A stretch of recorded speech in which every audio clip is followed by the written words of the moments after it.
Muy bien, en esta mañana tenemos un tema que es muy importante, es difícil también. Quiero serle sincero, cuando decidí predicar de esto, los 2 primeros días que estaba pensando y analizando, oré mucho al Señor y no tenía ganas de predicar de esto. Pero a medida que iba preparando el tema, sentía la necesidad de hacerlo cada vez más. Y estoy seguro, hoy vengo con toda la seguridad de que es necesario que este tema lo toquemos aquí en la iglesia. ¿Es pecado la ordenación de una mujer? ¿Por qué es tan importante este tema? Este tema es importante porque está dividiendo a la iglesia cristiana. Y no solamente está dividiendo a la iglesia cristiana, sino que también está dividiendo a la iglesia adventista. Y nosotros no podemos hacer ajenos a lo que está pasando. Si bien hace mucho se viene discutiendo esto, yo es la primera vez que voy a predicar sobre esto. Y creo que las iglesias deben ser plataformas de diálogo. Y es necesario que nosotros toquemos los temas difíciles, sin miedo, con la seguridad de que el Espíritu Santo nos puede llevar a toda verdad. Posiblemente cada uno va a tener que decidir, pero yo no presente una respuesta, quizás presente preguntas. Y cada uno va a tener que buscar una respuesta en el Espíritu y en la palabra de Dios. Pero sí, esto a mí me ha llevado a tener una posición. Hoy tengo una posición. Por mucho tiempo yo decía, bueno, para mí esto no es demasiado importante, pero hoy sí quiero decir que tengo una posición con respecto a esto. Creo que es bíblica, pero cada uno de ustedes tendrá que ver. Acá no importa lo que dice un pastor, lo que importa es lo que dice el Espíritu a través de la palabra. Y qué es lo que la palabra dice y qué es lo que nosotros como adventistas en cada una de estas situaciones tenemos que hacer. También quiero advertirle a los que están online hoy que voy a tratar de describir ciertas cosas que pueden ser sensibles. Y por eso quiero que nadie tome estas cosas personalmente, sino que analicemos esto con el Espíritu de Cristo. Vamos a orar. Señor, vamos a tocar un tema difícil. El papel de la mujer en la iglesia. Y Señor, te pido que hoy nos des la humildad para presentar las cosas sin querer imponerle nada a nadie. Y también nos des la humildad para, si es que tenemos que cambiar alguna perspectiva que teníamos, en el Espíritu estemos dispuestos a cambiarla. Danos, Señor, la promesa que dice que el Espíritu nos llevará a toda verdad y que en el Espíritu todos podemos estar unidos, Señor. Gracias por contestar esta oración. La pedimos en tu nombre. Amén. Muy bien. Primera de Pedro 2, 5 y 9. Dice así. También ustedes son como piedras vivas, con las cuales se está edificando una casa espiritual. De este modo llegan a ser un sacerdocio santo, para ofrecer sacrificios espirituales que Dios acepta por medio de Jesucristo. Pero ustedes son linaje escogido, real sacerdocio, nación santa, pueblo que pertenece a Dios, para que proclamen las obras maravillosas de aquel que los llamó de las tinieblas a la luz admirable. Pedro está diciendo que en el pueblo de Dios todos somos ¿qué? ¿Todos somos qué?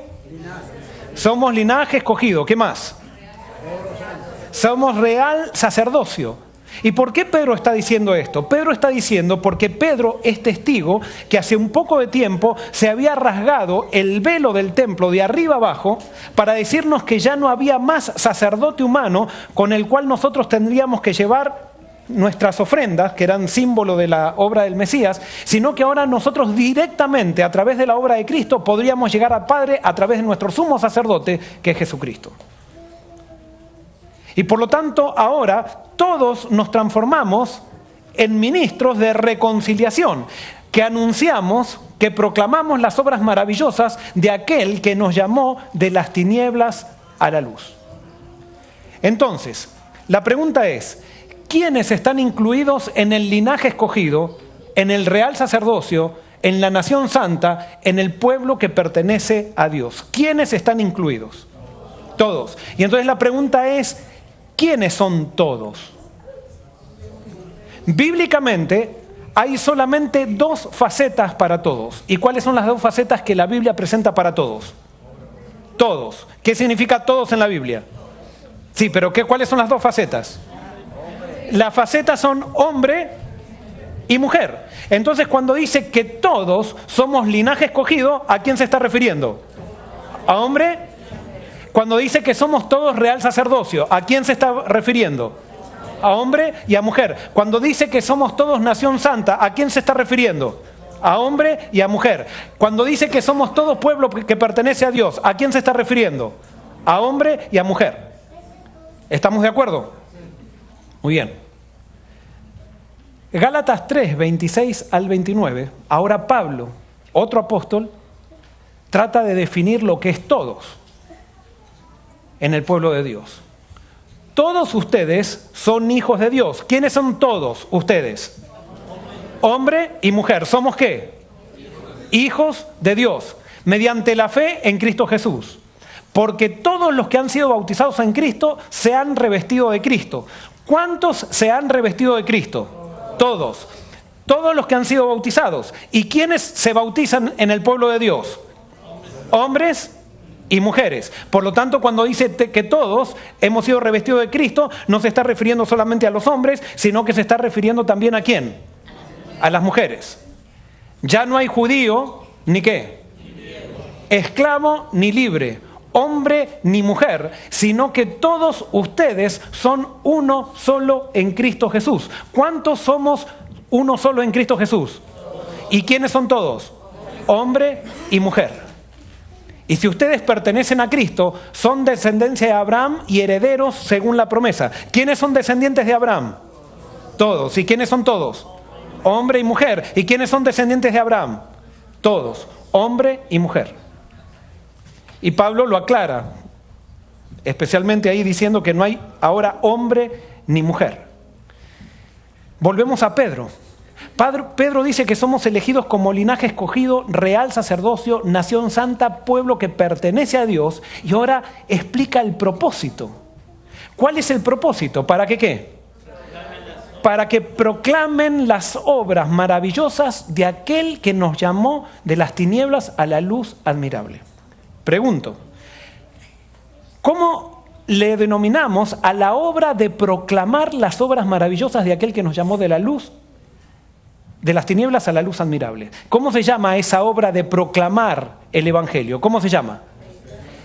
Eso le llamamos ¿cómo? Ministerio. Entonces, nosotros todos hemos sido llamados ¿a qué? Al ministerio. ¿Y quiénes son todos? Hombres y mujeres. O sea, que las mujeres también pueden proclamar las obras maravillosas de aquel que llamó de las tinieblas a la luz admirable. Y cuando estoy haciendo esta aclaración, todos me están diciendo obvio, obvio. ¿Verdad? Pregunto entonces, ya lo dijimos, pero vamos a enfatizar. ¿Quiénes han sido elegidos para proclamar las obras maravillosas de aquel que nos llamó de las tinieblas a la luz admirable? Todos. ¿Y qué es todos? Entonces, ¿quiénes han sido llamados para el ministerio? Si este es el ministerio, ¿quiénes han sido llamados para el ministerio? Todos, hombres y mujeres. Todos. Y esta es la palabra clave, todos. ¿Qué es todos? ¿Saben qué? Que todos no es lo mismo para todos. Todos no es lo mismo para todos. Y eso tenemos que analizar ahora. ¿Qué es todos? Y ahora como les decía, voy a tener que analizar ciertas visiones, ciertas cosmovisiones que existen en el mundo para determinar cómo ven la palabra todos algunos. Y por ejemplo, no todos ven a todos de la misma manera. No todos ven a todos de la misma manera. Y ahora vamos a ver qué es todos para el catolicismo? ¿Qué es todos para el catolicismo? Y ahora quiero hacer una aclaración, porque yo sé que hay muchas personas católicas que nos miran por internet. Acá yo no voy a hablar, voy a hacer descripción de la doctrina católica. No es que estoy hablando en contra de los católicos. No, porque yo tengo parientes queridos que son católicos y son mejores que adventistas. O sea que acá no estamos hablando en contra de católicos, sino que simplemente estamos haciendo una descripción de lo que sostiene la Iglesia Católica, y vamos a ver que todos, para el protestantismo, es algo diferente para lo que todos es para la Iglesia Católica. ¿Ok? Entonces, ¿qué es todos para el catolicismo? Para el catolicismo, ellos ven a la Iglesia como una estructura jerárquica y piramidal. Y lo que les estoy diciendo no es una interpretación mía, sino que esto lo he sacado de los documentos católicos. O sea, esto es parte de la doctrina católica. En el catolicismo, todos no es todos. O sea, dentro de todos hay diferentes niveles en el catolicismo. ¿Quién es el todo, el que tiene más autoridad en el catolicismo? Es el Papa. Dios le da la autoridad al Papa, y el Papa, a través de la autoridad que Dios le dio, o sea, da autoridad a la Iglesia. Y la Iglesia, entonces, después del Papa, ¿quiénes vienen? Los cardenales. Los cardenales vienen a cumplir más o menos la función de los teólogos. En lo que serían los teólogos de la Iglesia Católica, ellos se reúnen con el Papa para estudiar la doctrina y para declarar doctrina. Y cuando ellos declaran doctrina, eso es infalible, como se dice. Entonces después vienen los obispos. ¿Quiénes vienen a ser los obispos en la Iglesia Católica? Los obispos vienen a ser los administradores. Y después, de los obispos, ¿quiénes vienen? Después vienen los párrocos. ¿Quiénes son los párrocos? Son como los pastores de las iglesias. Los párrafos, los párrocos dependen de los obispos. Párrocos. Los párrocos, me confundo con el chino. Los párrocos dependen de los obispos, pero los obispos dependen directamente del Papa, como los cardenales dependen directamente del Papa. Esto es lo que le llama el catolicismo el clero. El clero. Y entonces, después de esta cadena jerárquica, ¿quiénes vienen? Vienen los laicos.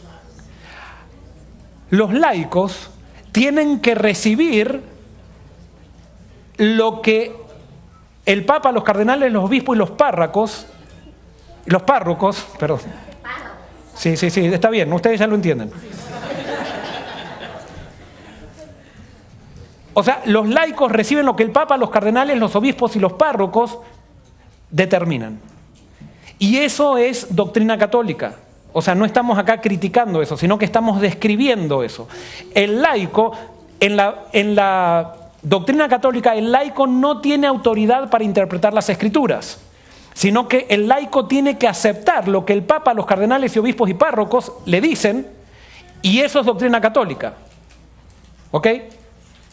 La autoridad de Dios se manifiesta a través de la Iglesia, y la Iglesia es la que ministra la gracia a los laicos.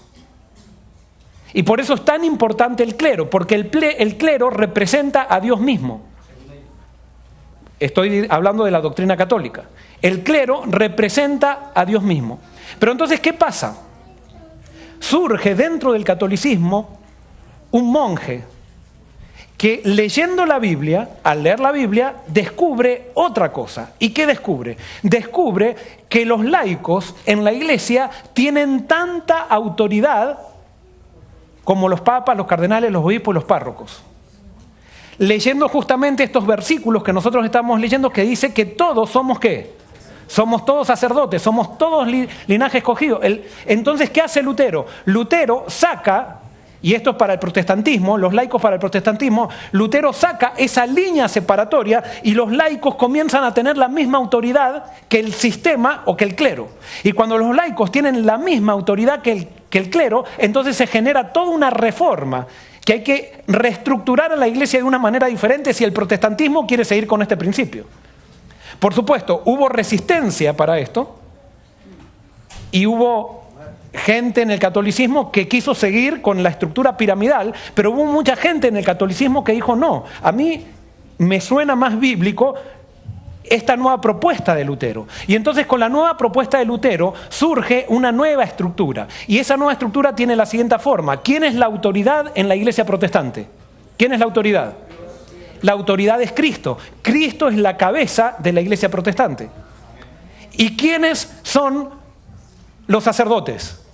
En la iglesia protestante es el sacerdocio de todos los creyentes. ¿Y a quién incluye el sacerdocio de todos los creyentes? A todos, hombres y mujeres. La autoridad va directamente de Cristo al creyente. Y no es Cristo, la iglesia y el creyente, sino Cristo al creyente. Y el creyente tiene la misma autoridad que un pastor de iglesia.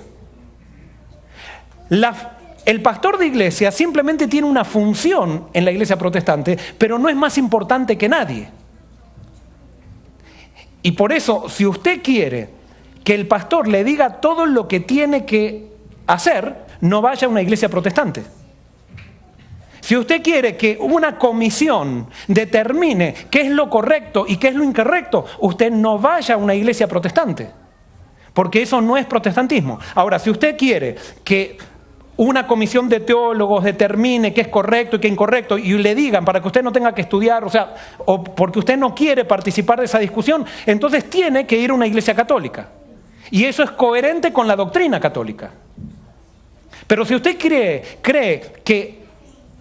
que en Cristo todos tenemos la misma autoridad y que nadie tiene derecho de mandar a nadie, que nadie tiene derecho de imponerle nada a nadie, usted tiene que elegir este tipo de estructura.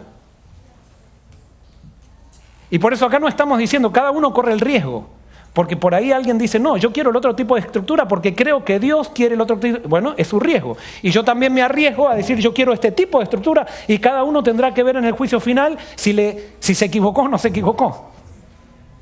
Y por eso todo implica riesgo, tenemos que pensar, tenemos que arriesgarnos. Y yo no puedo obligar y decir, tú tienes que creer como yo creo, tú tienes que venir a mi iglesia para salvarte. No, tú tienes que decidir sobre qué principios tú quieres basar tu religión. Personalmente, esto lo digo como testimonio, yo decidí basar mi religión en un principio protestante. Y por eso ustedes me van a escuchar a mí que como pastor, acá yo no les puedo imponer a ustedes las cosas que tienen que hacer. Yo no soy más importante que nadie aquí. Simplemente soy un pastor que tiene una función. Pero ustedes tienen tanta autoridad delante del Señor como yo. Porque Dios le da a todos los creyentes a través de Cristo y por medio de la Biblia, porque todos tenemos derecho para leer e interpretar la Biblia, a través de la Biblia nos da autoridad a todos. Entonces la pregunta es, en el protestantismo la autoridad viene, no es la pregunta, es una aseveración. En el protestantismo la autoridad viene directamente de Cristo al creyente, ¿a través de qué? A través de la Biblia.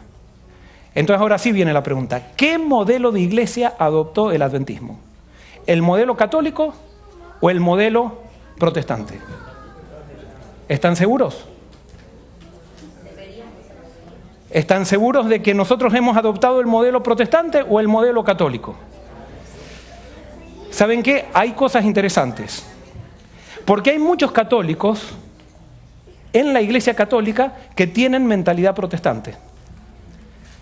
Que nacieron en la iglesia católica y como nacieron en la iglesia católica, ahí están porque sus padres fueron, pero realmente su mentalidad es protestante. Y ellos no lo saben.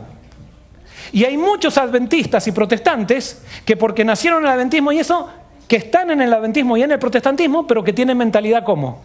Católica. ¿Y saben qué? Por eso hay tantos conflictos dentro de la iglesia. Porque si yo tengo mentalidad católica, yo tendría que estar en la iglesia católica. Y si tengo mentalidad protestante, tendría que estar en la iglesia protestante. Entonces así no habría problemas. Pero como nosotros hemos heredado muchas veces la religión de nuestros padres y no pensamos por nosotros mismos, entonces simplemente seguimos en este carrito que nos lleva hacia algún lado, nos peleamos entre nosotros y todo, pero no sabemos vivir de otra manera y entonces aquí estamos. Y por eso me encantaría hoy que cada uno de nosotros tome una decisión. Quizás después de este sermón mucha gente se vaya a esta iglesia. Y bueno, si estás aquí, no sabías por qué estabas, es bueno que te vayas. O que tomes una decisión de quedarte porque realmente quieres vivir esto. ¿Qué modelo de iglesia adoptó el adventismo? ¿Qué les parece si leemos lo que dice la que consideramos profeta en esta iglesia? Elena de White, en el conflicto de los siglos, y perdonen, no puse la página, me olvidé de ponerla, pero es en el capítulo nuestra única salvaguardia. Dice así: Satanás trata continuamente de atraer la atención ¿hacia dónde? Hacia los hombres, en lugar de atraerla hacia Dios. Hace que el pueblo considere como sus guías a los obispos, pastores y profesores de teología, en vez de estudiar las escrituras para saber por sí mismos cuáles son sus deberes. Esto es protestantismo puro. La autoridad de Dios se manifiesta de Cristo directamente ¿hacia quién? Hacia el creyente. ¿Y el creyente quiénes son los creyentes? Todos. ¿Y quiénes incluyen todos? Hombres y mujer. Va directamente de Cristo al creyente.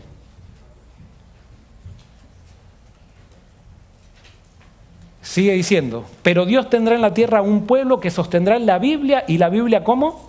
Sola, como piedra de toque de todas las doctrinas y bases de todas las reformas. Ni las opiniones de los sabios, ni las deducciones de la ciencia, ni los credos o decisiones de concilios tan numerosos y discordantes como lo son las iglesias que representan, ni la voz de las mayorías, nada de esto ni en conjunto ni en parte debe ser considerado como evidencia en favor o en contra de cualquier punto de fe religiosa.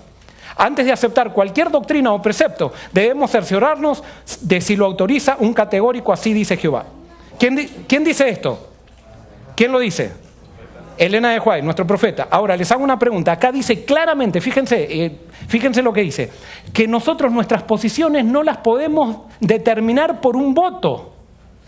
Nuestras posiciones de conciencia, yo no puedo decir, a ver, vamos a determinar, hermanos, ahora qué día guardamos. Y entonces decimos acá, vamos a votar, a ver quiénes quieren el sábado, domingo, el lunes. Y supónganse que sale el martes como el día de reposo. Y decimos, hermanos, para estar unidos todos tenemos que guardar el martes, porque la mayoría votó el martes. ¿Está bien eso? No, eso no es adventista, porque ahí dice que la mayoría, eso lo dice el profeta, no se puede determinar lo que vamos a pensar porque una mayoría piensa de esa manera. Es nuestra conciencia basada ¿en dónde? En la Biblia. ¿De dónde viene la autoridad en la iglesia protestante? De Jesucristo, que es la cabeza de la iglesia. ¿Estamos todos de acuerdo hasta ahí? En el protestantismo, la autoridad de Dios se proyecta desde el individuo hacia la iglesia y no de la iglesia hacia el individuo. ¿Estamos de acuerdo? Ahora, ¿saben qué? Esto da mucho miedo. Porque este es el argumento que dicen muchas personas. Dicen, pero si cada uno va a ser autoridad en la iglesia, va a ser un viva la pepa. ¿Saben por qué piensan así la gente? Porque no creen en el poder del Espíritu. Porque hay una promesa en la Biblia que dice que todos los que están consagrados a Dios son guiados a toda verdad por medio de ¿quién? Del Espíritu. Como no queremos perder tiempo predicando de la consagración, entonces preferimos poner muchas veces, decir, acá está la autoridad, hacemos una comisión, esto es lo que decide la comisión y ustedes tienen que seguir todo lo que la comisión dice porque así es. Eso no es protestante, eso no es adventista, eso es otra cosa,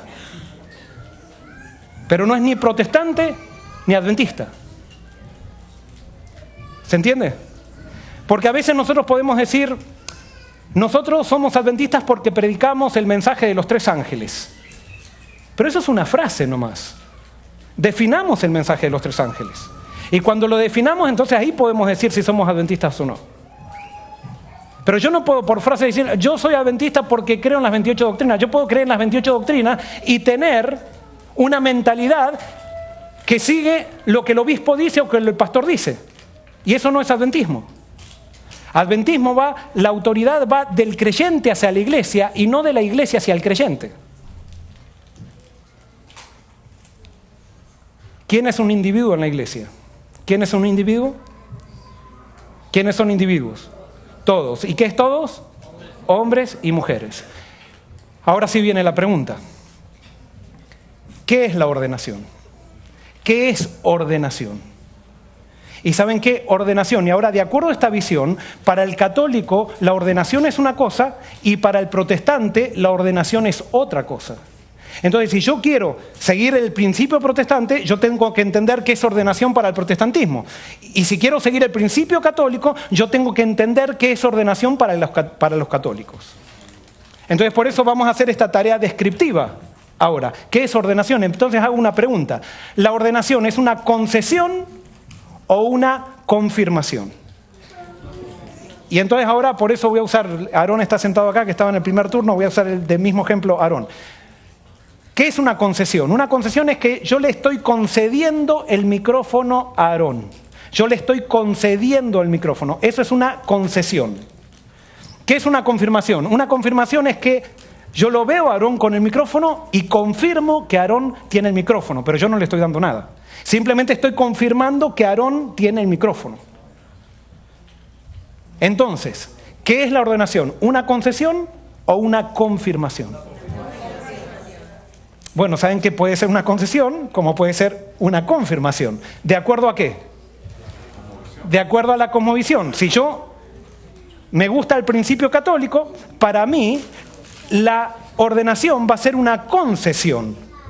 O sea, y este es el principio católico, que es un principio piramidal, o sea, es el clero que le da el poder a los laicos, y entonces es una concesión.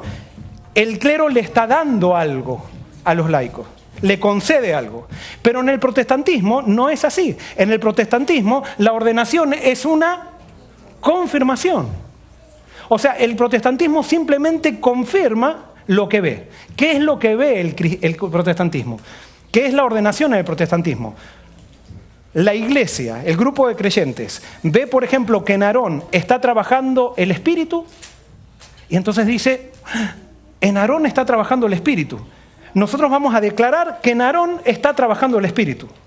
O sea, simplemente está viendo algo que ya está sucediendo. La iglesia no entrega nada. En cambio, en la ordenación católica, la iglesia entrega el ministerio a Aarón porque la iglesia tiene la gracia. Y entonces a través de la iglesia se le entrega el ministerio a Aarón y Aarón se transforma en una persona diferente por el poder que le dio la iglesia. Eso es catolicismo. Para que ustedes vean que no estoy inventando esto, fui a los archivos católicos, o sea, a las fuentes católicas, y vamos a leer qué es una orden, qué es la ordenación para los católicos. Y fíjense, esto está en la Agencia Católica de Informaciones, Nazi Prensa, que es la agencia que transmite los comunicados del catolicismo. Y entonces dice así, el orden sacerdotal es un sacramento que por la imposición de las manos del obispo y sus palabras hace sacerdotes a los hombres bautizados y les da poder para perdonar los pecados y convertir el pan y el vino en el cuerpo y en la sangre de nuestro Señor Jesucristo. O sea que la ordenación para los católicos es muy diferente de lo que es la ordenación para nosotros. Para el católico, la iglesia le entrega un poder, tanto poder le entrega a la iglesia, que miren lo que hace la iglesia. En la ordenación sacerdotal, la iglesia lo que hace sacerdotes a los hombres bautizados. O sea, les entrega un poder que antes el laico no tenía. Y entonces eso lo hace sacerdote, ese poder. Y con ese poder que le entrega a la iglesia, le da poder ¿para qué? Para perdonar pecado, el mismo poder de Cristo. Imagínense si no tiene poder la iglesia en este contexto, o sea, en esta cosmovisión, que le da el poder de perdonar pecados, y no solamente le da el poder de perdonar pecados, sino que le da poder para convertir el pan y el vino en el cuerpo y la sangre de Cristo. O sea, cuando usted va a la misa y participa de la hostia, usted no está comiendo pan.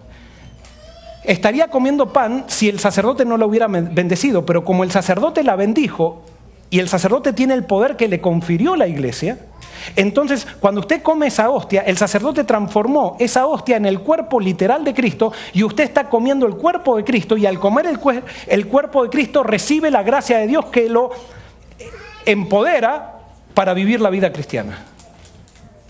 Y es por eso que el poder en la Iglesia Católica se recibe a través de la Iglesia, a través de los sacramentos, no es a través del Espíritu Santo, sino es a través de los sacramentos. Si yo no participo de los sacramentos, no recibo el poder de Dios. Y por eso es tan importante participar de los sacramentos. Eso es doctrina católica. La ordenación en el sistema católico romano tiene como objetivo la administración de los sacramentos o los ritos. Como son los sacramentos los que transmiten el poder, entonces lo que tiene que hacer un sacerdote es ministrar eso a la gente a través de los ritos para que ellos reciban el poder de Dios que se da a través de esos ritos. Fíjense lo que dice, todavía no dice, voy a poner una cita después, pero estos son los 7 sacramentos por los cuales se imparte la gracia en la Iglesia Católica. Primero es el bautismo. Nosotros siempre decimos que el bautismo para nosotros no tiene ningún poder, es simplemente un símbolo. Es un símbolo. Segundo, la Eucaristía o comunión, o sea, la Santa Cena, usted recibe el poder de Dios al participar de la misa. Usted recibe el poder de Dios por medio de la confesión y la penitencia, y usted recibe el poder de Dios cuando se confirma, lo confirman como un soldado de Cristo.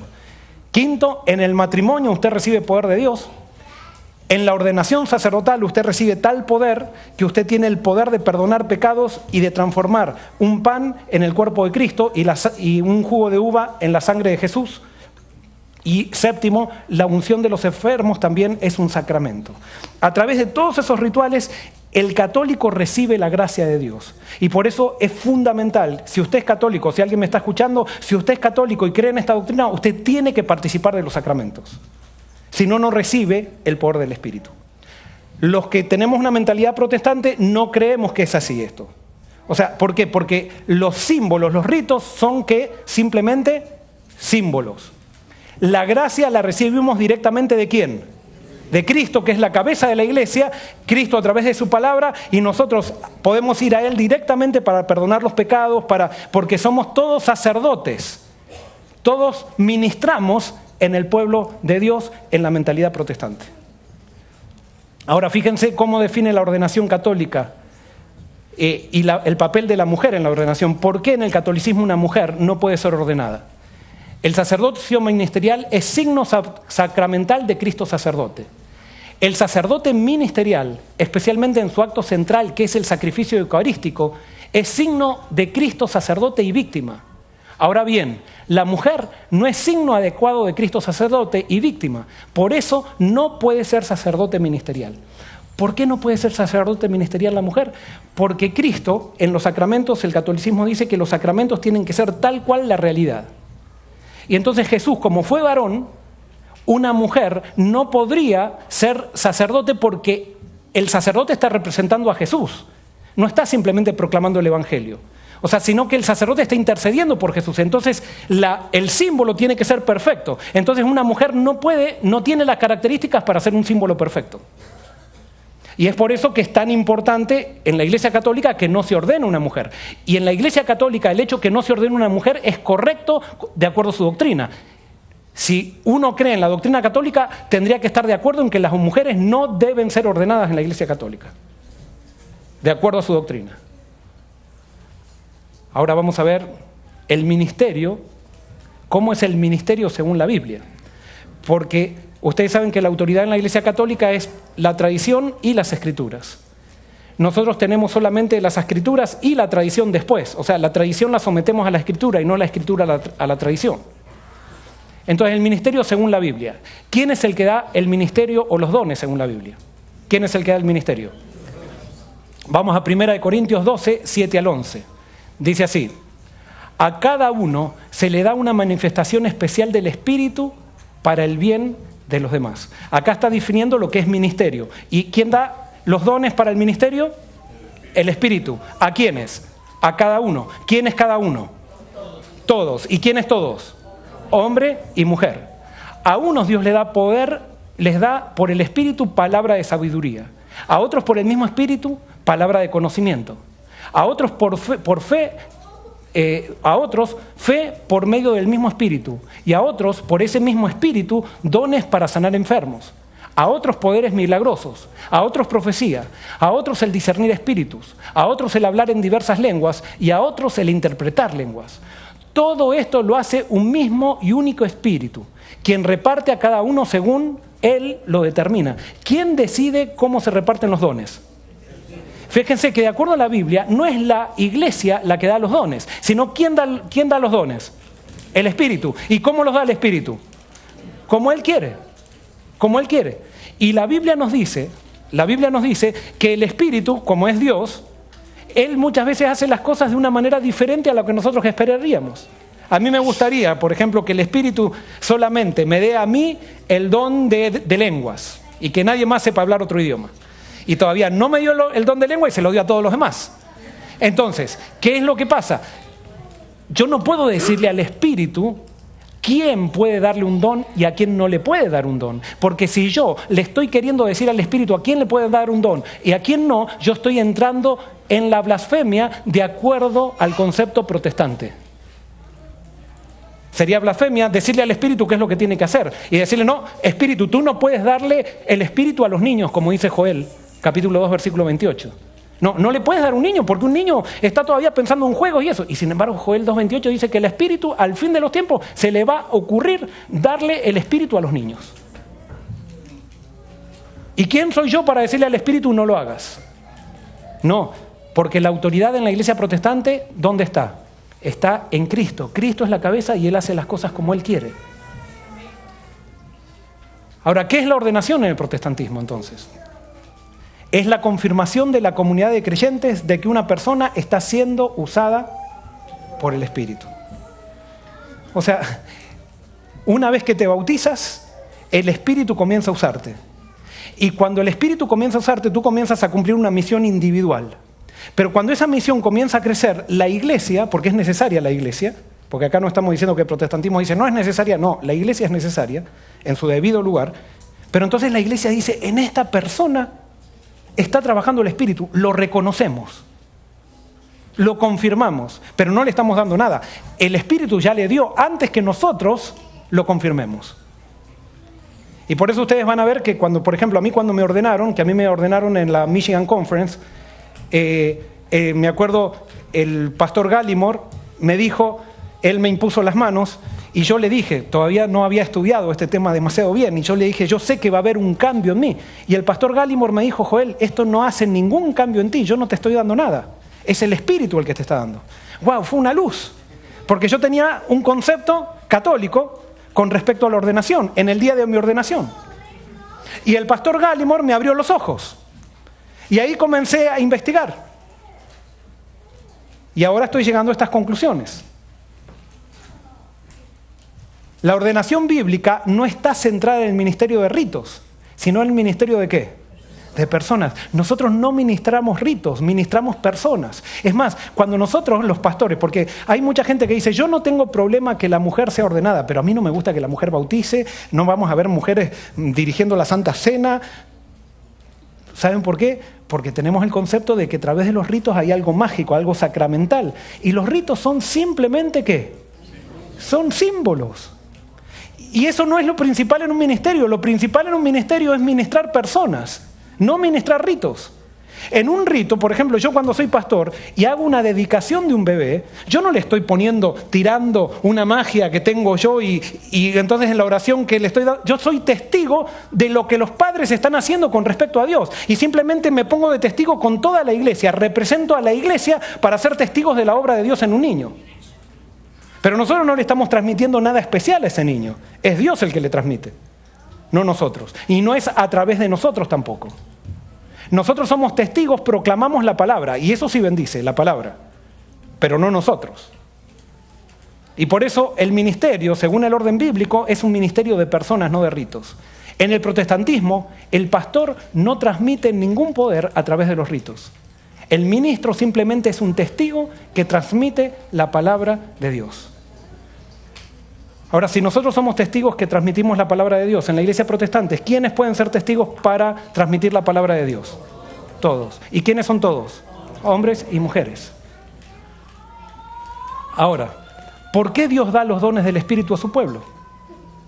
¿Saben por qué? Por causa de la misión. O sea, en la misión hay impedimentos. Entonces, los dones del Espíritu es lo que Dios nos da para suplir los impedimentos de la misión. En 1 Corintios 12, 27 al 31 dice así: vosotros pues sois el cuerpo de Cristo y miembros cada uno en particular. Y a unos puso Dios en la iglesia, primeramente apóstoles, luego profetas, los terceros maestros, luego los que hacen milagros, después los que sanan, los que ayudan, los que administran, los que tienen don de lenguas. Son todos apóstoles, son todos profetas, todos maestros y hacen todos milagros. Entonces, ahora, antes de eso quiero decir, Cristo, el Espíritu Santo, hizo primeramente apóstoles, ¿verdad? Les hago una pregunta. ¿Cuántas mujeres apóstoles hubo? ¿Cuántas mujeres apóstoles hubo? ¿Ah? Bueno, algunos dicen que Febe era un apóstol, pero no tenemos demasiada evidencia para decir eso. Yo creo que no hubo ninguna mujer que fue apóstol. Entonces alguien puede decir, ve, no hubo mujeres apóstoles, por lo tanto nosotros no podemos elegir o ordenar a mujeres que sean pastoras. Ahora les hago otra pregunta. ¿Cuántas profetisas hubo? ¿Ah? ¿Hubo muchas o pocas? Muchas, bueno, yo diría que pocas. Comparado con los profetas, ¿cuántas profetisas hubo? Pocas. O sea, bíblicamente, en la iglesia de Dios hubo siempre más profetas hombres que profetas mujeres. Y les sigo una pregunta. ¿Cuántas en nuestra iglesia adventista tenemos más profetas varones o profetas mujeres? En nuestra iglesia adventista, ¿tenemos más profetas varones o profetas mujeres? Más mujeres, entonces no somos bíblicos. Entonces no somos bíblicos porque en la Biblia dice que la iglesia, o sea, en la costumbre bíblica, la iglesia del pueblo de Dios tiene más profetas hombres que profetas mujeres.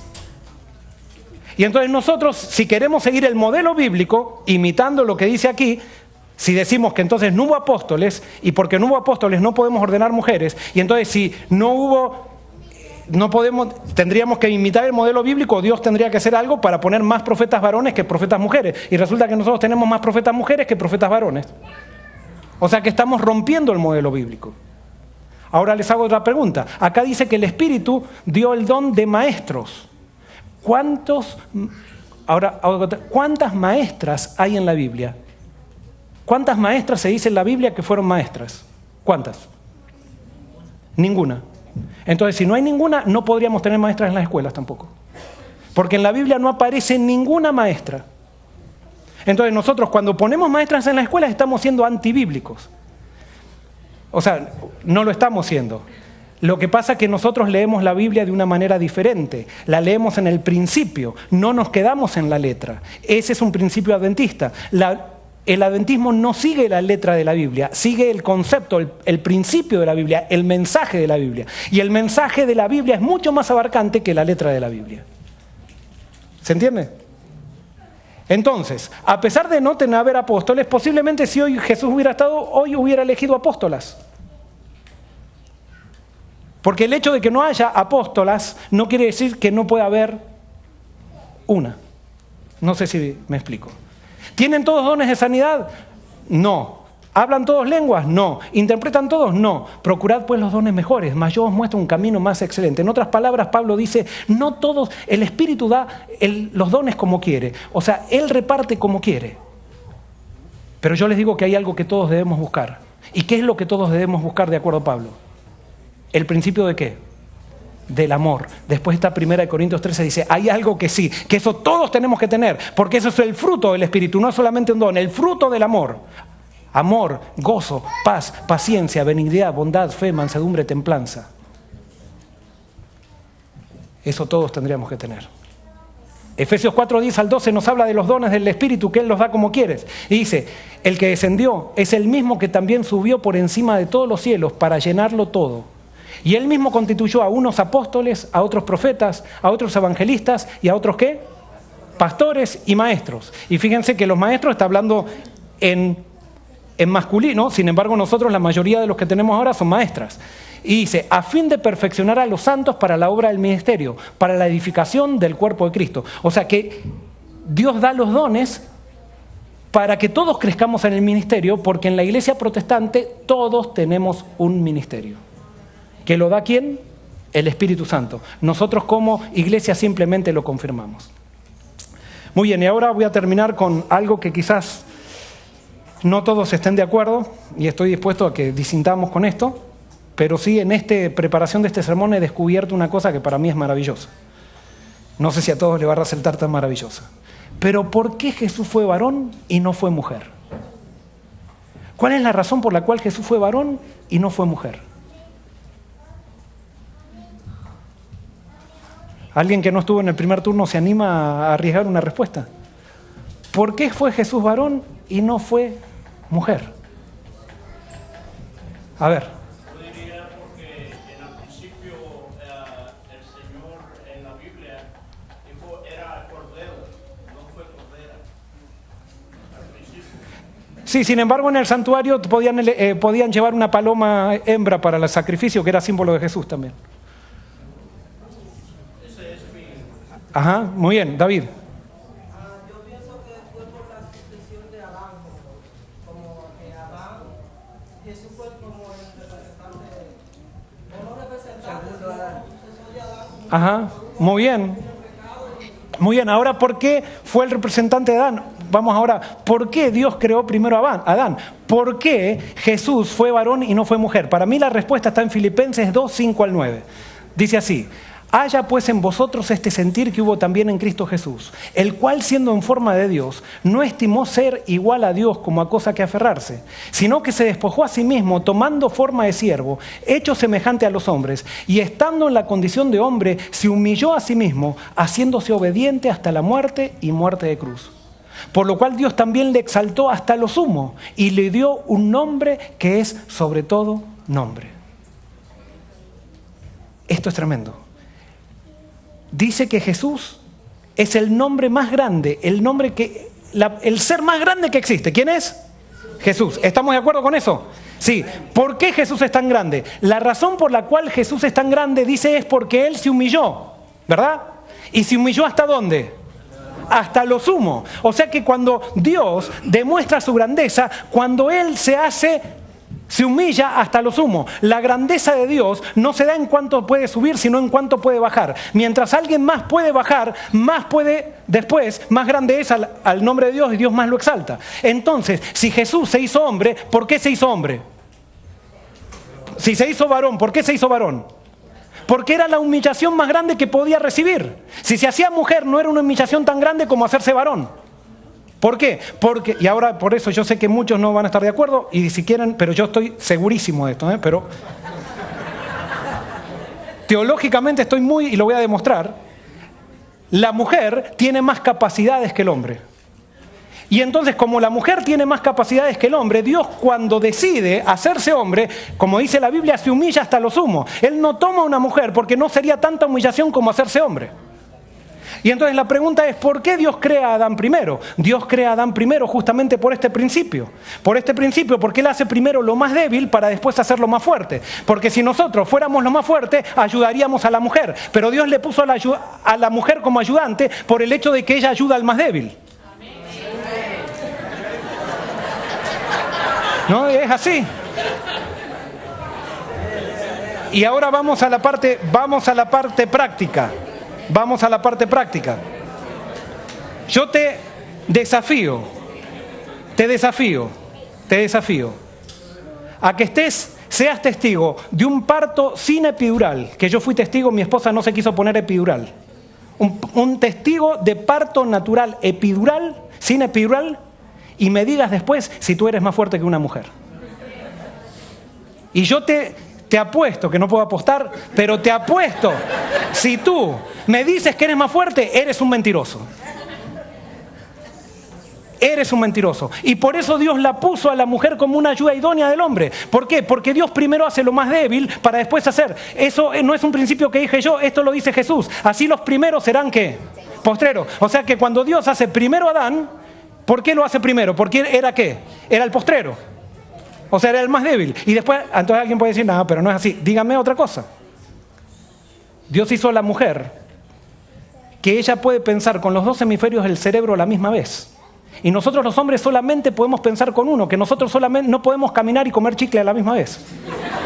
En cambio, la mujer puede estar cocinando, puede estar trabajando, puede estar atendiendo niños, la pueden interrumpir en el trabajo y sin embargo ella sigue produciendo. Llega del trabajo cansada y tiene que seguir trabajando y nosotros llegamos al trabajo y ya no vamos más. Estamos tirados para... Y ella sigue trabajando porque Dios la ha hecho más fuerte, porque Dios la ha hecho ayuda idónea de nosotros. Y entonces, ¿cuál es la prueba de la mujer? Dios puso al hombre como cabeza de la familia porque con la mujer es más fuerte, esa es la prueba de la mujer. Esa es la prueba de la mujer, pero no es una prueba de que el hombre entonces la puede diciendo ahora me vas a servir y sos mi esclava. No, es que así determinan las cosas. Fíjense, ahora les doy otro punto teológico. Cuando Jesús estaba aquí en la tierra, Él decía, adórenme que soy el Mesías. No, ¿de quién hablaba Jesús? De Dios. Y Él decía, adórenme a mi Padre. Y ustedes van, leen en la Biblia, ¿y a quién pide Dios que adoren? A Jesús. Ninguno en la Biblia, ningún Dios, o sea, ninguno de los seres divinos de la Biblia dice, adórenme a mí. Sino que siempre están dando al otro preeminencia. Entonces Jesús se hace débil y se humilla. Y ahora dice que Dios lo exalta al trono y le entrega todo a Jesús. El más débil que se hizo hombre le entrega todo a Jesús. Porque esa es la economía de la Biblia. Cuando nosotros estamos en Cristo, todos somos iguales. Y a nadie le podemos quitar poder. Eso lo mismo pasa en la iglesia de Dios. A nadie le podemos quitar poder en la iglesia de Dios. Porque el único que tiene el poder es Cristo. Amén. Pero cuando nosotros le quitamos poder a alguien, pensamos que nosotros tenemos el poder. Cuando decimos que la iglesia le da el poder a alguien, estamos mal como iglesia. Eso no es protestantismo. Y tenemos que entender esto.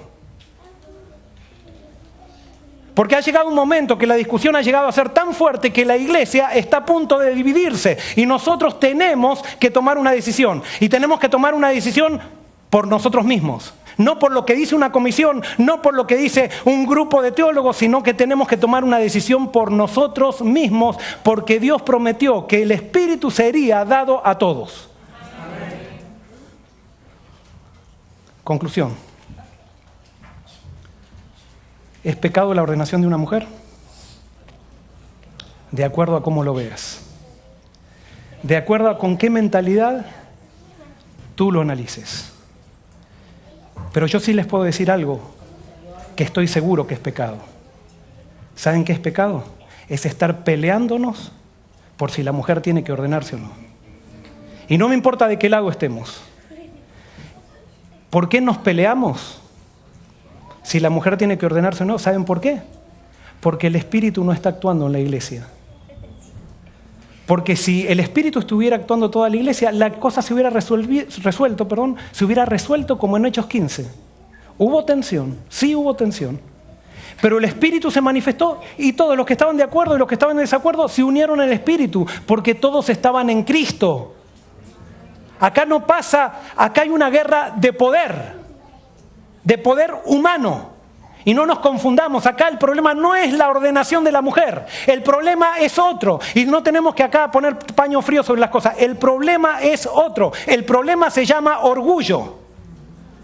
El problema se llama preeminencia de seres humanos que quieren imponer su teología, no importa del lado que sea. Acá tenemos que humillarnos todos a los pies de Jesús y pedir perdón. Y a menos que eso no suceda, seguiremos jugando a la iglesia, pero no seremos la iglesia. Hoy el primer turno terminó con un milagro, recién lo voy a comentar. Hay un viejito que vino aquí, un ancianito que vino aquí. Y cuando estaba allí en la salida me dice, pastor, quiero decirle algo. Toda mi vida pensé de manera diferente. Tiene 70 y algo de años. Y yo tengo un problema que no podía venir hoy. Y hoy Dios me trajo. Porque hoy le dije a Dios, Señor, estoy dispuesto a seguir creciendo. Si esto es verdad, estoy dispuesto a cambiar mi mente. ¿Saben qué? Cuando hay una persona sincera, regida por el Espíritu, no hay caprichos teológicos. No hay bandos. Hay simplemente el Espíritu de Cristo que lleva a toda verdad. Eso es lo que pido que hoy Dios pueda darnos, a ti y a mí. No te pido que aceptes lo que estoy diciendo. Simplemente considéralo, estúdialo, yo seguiré estudiándolo. Y si somos sinceros, algún día o yo pensaré como tú, o tú pensarás como yo, o ninguno pensaremos como estamos pensando y pensaremos como Cristo. Pero te aseguro que si somos sinceros, eso sucederá porque Jesús lo prometió. Que Dios te bendiga. Vamos a terminar cantando nuestro himno Fe.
Querido Señor,